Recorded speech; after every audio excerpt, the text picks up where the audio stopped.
Okay, so I showed the roughs to my boss, and they ended up liking number 2 better than number 1. So I took the rough that I had for number 2, and I increased the size now to, sorry, I think I made a line. Okay, there we go.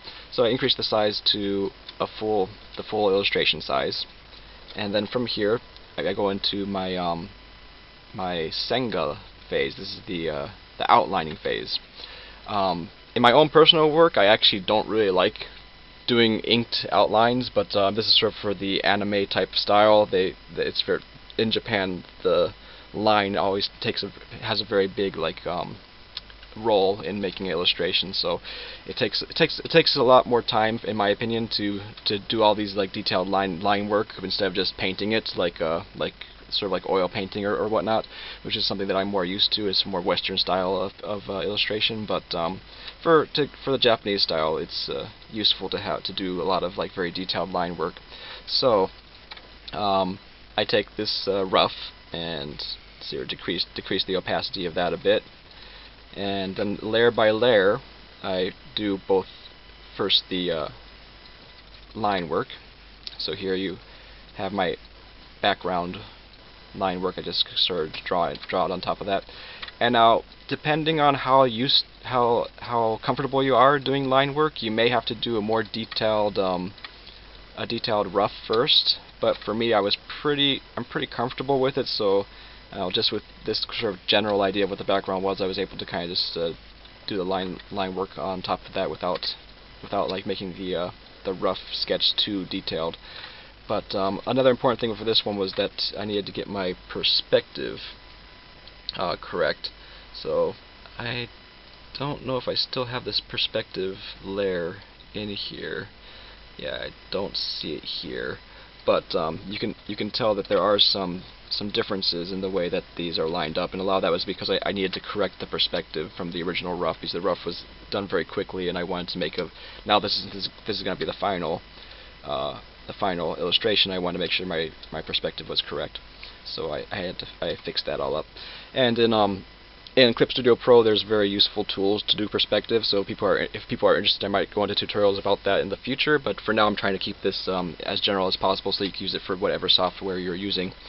But one thing I do want to mention is that with this Clip Studio Pro, the main reason why I use this so much now, especially with doing a Japanese style illustration, is that it's a lot better than Photoshop in terms of doing line work.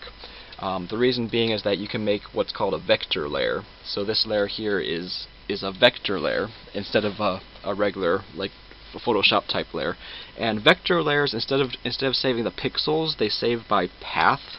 So it's a little bit difficult to explain, but what it allows for is that, say, you could draw this. I have all these lines drawn here, and since it's kind of saved the path and not actual the pixels, you can manipulate the lines in a lot of ways that you can't do in a regular Photoshop layer. So for example, I could go into these options over here, and let's see. I'm usually working at my office, and I'm at home now, so I'm not quite used to this setup, but I think it was this one.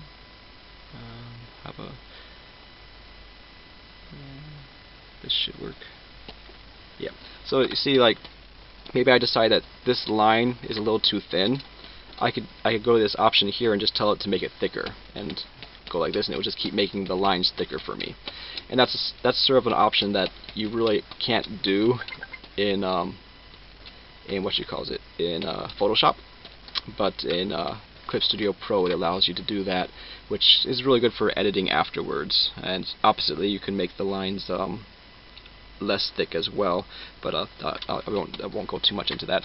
The only other thing I wanted to mention was the way that you can delete lines with this vector layer is really nice. So for example, what if I wanted to make some stripes on here?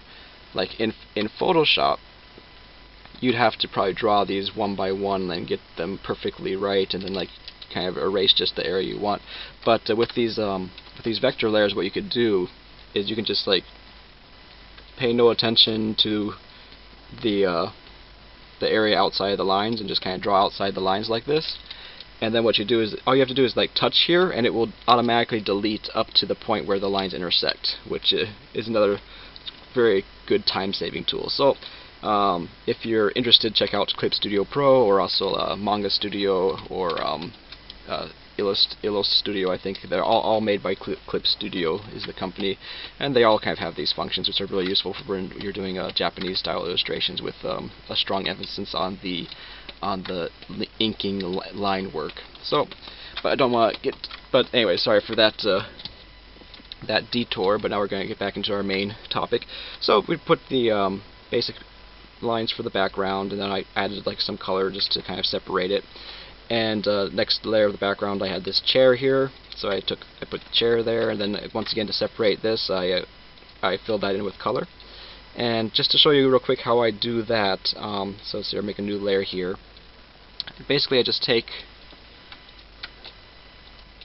the lasso tool and pick a color that I want to use to represent this this layer, I suppose, and just fill in the whole thing like this.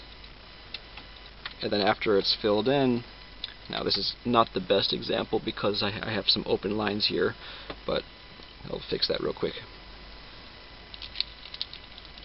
So let's put a line. Let's put a line here to kind of close that off. So you just gotta make sure that everything's closed off, and then once you have everything closed off, you can select your. In Photoshop, I guess you would select the color selection tool and then delete the areas around there. But with this, there's a bucket tool that you can actually fill it in with negative space. So I could fill it in with delete. I could delete by using the bucket tool here, which is kind of useful.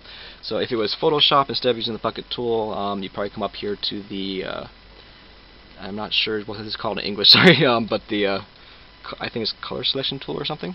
And make sure that you include other layers, and then click here. So now you see it's selected all this area here, but not the area that's inside the line work that I have. And then you can just Control X to delete that, and there you go. It's pretty nice. The only thing to be careful about is sometimes you might end up with some small specks of color left over in the edges. So I like to just kind of go over with my eraser one time around these edges just to make sure there's no colors there. And there you go. So that's how you add that color background. It's pretty simple, and that's just a layer that's underneath the outline for that particular aspect. And I like to separate those layer by layer. There's another way if you want to have less layers. There's another process to make it, to put everything on one layer, which I could go into a different video, but I didn't really use that in this illustration, so I guess that'll be a story for another day. Alright, so continuing on from there, let's see, let me put that color back down there. Then we have Jinbutsu, that's the main character, so I put her out here, and now I changed a lot about this girl, so I made another rough layer where, as you can see here, I kind of changed the way that her face was looking, and I made sure that all the anatomy was actually connected properly and in perspective and everything here. So excuse me. So that's all the perspective lines and stuff going on here.